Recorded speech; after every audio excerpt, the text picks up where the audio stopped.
जब मेरा दाखिला कॉलेज में हुआ तो वहाँ मेरी मुलाकात विजय से हुई। मैं और विजय एक ही क्लास में होने के बावजूद दोनों अलग अलग सेक्शन में पढ़ रहे थे।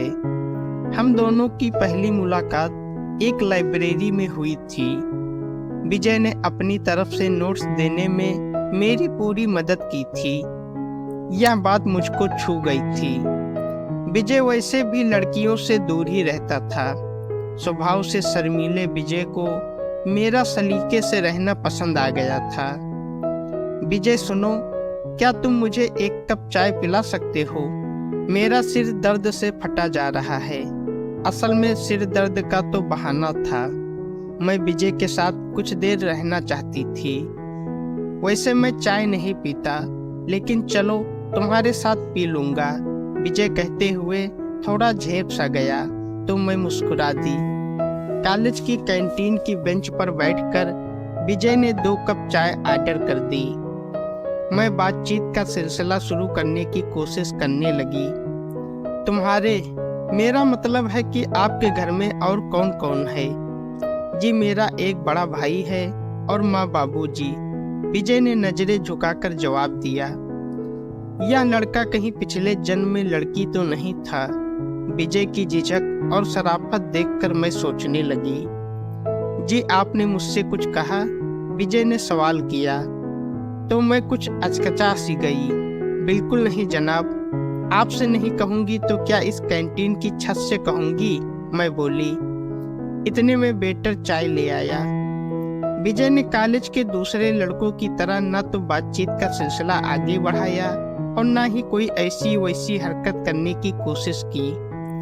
चलो चलें, पीरियड का समय हो गया है शायद।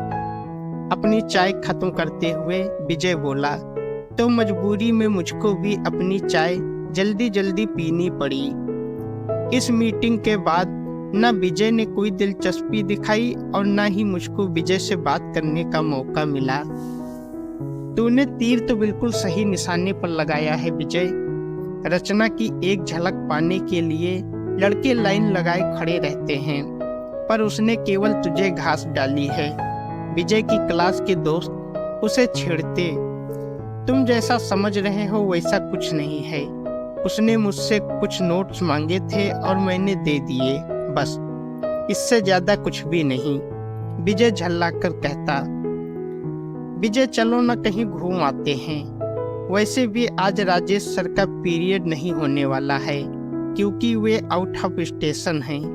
एक दिन मैंने विजय को अपने पास बुलाकर कहा, पीरियड खाली है तो चलो लाइब्रेरी में चलते हैं। वहीं बैठकर कुछ समय का सही इस्तेमाल करते हैं। विजय ने घूमने जाने के अरमान पर पानी फेरते हुए कहा। तो मैंने इसे अपनी हेठी समझकर पैर पटकते हुए विजय को अकेला छोड़कर चली आई। मुझको विजय द्वारा इस तरह साफ इनकार करना बिल्कुल पसंद नहीं आया। अपने साथ हुई इस बेइज्जती का बदला लेने के लिए मैं तड़प उठी। बहुत जल्द ही मुझको विजय से अपनी बेइज्जती का बदला लेने का मौका भी मिल गया।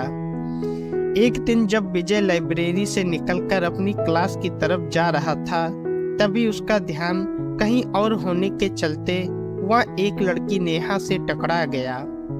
अचानक लगी इस टक्कर से नेहा खुद को संभाल न पाई और जमीन पर गिर गई। हालांकि उन दोनों ने आई एम सॉरी कहकर इस घटना को तूल नहीं दिया, पर मैंने बात का बतंगर बनाकर हंगामा मचा दिया। देखते ही देखते लड़कों की भीड़ वहां जमा हो गई और उन्होंने विजय का कॉलर पकड़कर उसे नेहा से माफी मांगने के लिए मजबूर कर दिया। विजय को अपराधी की तरह खड़ा देखकर लड़कियों को बहुत मजा आ रहा था। बेचारा विजय क्या करता। उसे कान पकड़कर न केवल माफी मांगनी पड़ी, बल्कि इतने सारे छात्रों के सामने जलील भी होना पड़ा। मुझको यह सब देखकर बहुत अच्छा लग रहा था, क्योंकि मैंने अपनी बेइज्जती का बदला जो विजय से ले लिया था। इस घटना को कई दिन बीत गए। विजय हमेशा अपने काम से काम रखता था। यही बात मुझको चुभ जाती थी और मुझे रिएक्ट करने के लिए मजबूर कर देती थी। दरअसल मैं यह चाहती थी कि विजय मेरे आसपास मंडराए और मेरी जी हुजूरी करे। मुझे ऐसा ही बॉयफ्रेंड चाहिए था जो मेरे नखरे सह सके। कुछ ही दिनों में छात्र संघ के चुनाव होने जा रहे थे। विजय के दोस्त चाहते थे कि वह छात्र संघ अध्यक्ष का चुनाव लड़े। विजय ऐसा नहीं चाहता था, पर दोस्तों के दबाव में उसे राजी होना ही पड़ा। उसका मुकाबला राजवीर से था। राजवीर दबंग किस्म का हुल्लड़बाज लड़का था जो किसी भी तरह अध्यक्ष पद पर काबिज होना चाहता था। लड़कों को अपने पक्ष में करने के लिए उसने पैसा पानी की तरह बहाना शुरू कर दिया था, जबकि विजय के पास लगाने के लिए ज्यादा पैसा नहीं था। मैं भी बढ़ चढ़कर राजवीर के पक्ष में वोटिंग कराने के लिए कोई कसर नहीं छोड़ रही थी। विजय को दब्बू, नकारा और कबूतर साबित करने के लिए मैंने झूठी सच्ची कहानियां भी छात्रों को सुनाई ताकि वह हार जाए और एक बार फिर मेरे कलेजे को ठंडक पहुंचे। चुनाव नतीजे आए तो सबने दांतों तले उंगली दबा ली। विजय जीत गया था। मेरे सारे अरमान हवा हो गए।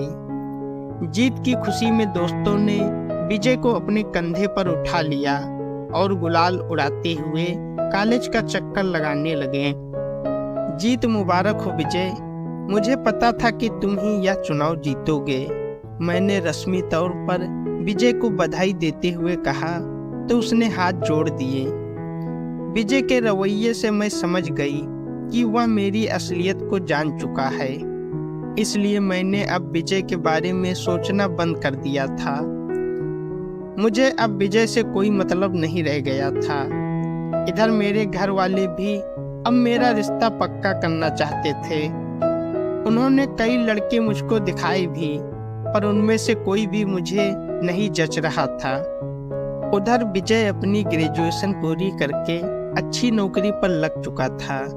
एक तरह से मैं उसे भुला ही चुकी थी। रचना, जल्दी से तैयार हो जाओ, लड़के वाले तुम्हें देखने आ रहे हैं। उनके आने का समय हो गया है। एक शाम जब मैं दोपहर में सोकर उठी तो मेरी मम्मी ने आकर बताया। मैं अब एक तरह से लड़कों के आकर देखे जाने से परेशान हो चुकी थी। मुझे अब इन बातों में इंटरेस्ट कम होता जा रहा था। कौन है वह और क्या करता है? खुद को आईने में देखते हुए मैंने अपनी माँ से पूछा तो उन्होंने बताया कि लड़का अच्छी पोस्ट पर है और अच्छे खानदान से है। खैर, मुझको तो यह सब झेलने की आदत हो चुकी थी। बाहर कार का हॉर्न बजा तो घर वाले सतर्क हो गए। मैंने भी एक बार अपने मेकअप और ड्रेस को अच्छे से देखकर सही कर लिया।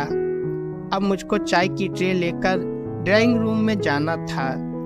जैसे ही मैं ट्रे लेकर वहां पहुंची, मेरी नज़र मुझे देखने आए लड़के पर गई। उसे देखते ही मैं बुरी तरह चौंक गई और चाय की ट्रे मेरे हाथों से गिरते गिरते बची। विजय, तुम? दोनों शब्द मेरे होठों में फंसकर रह गए थे।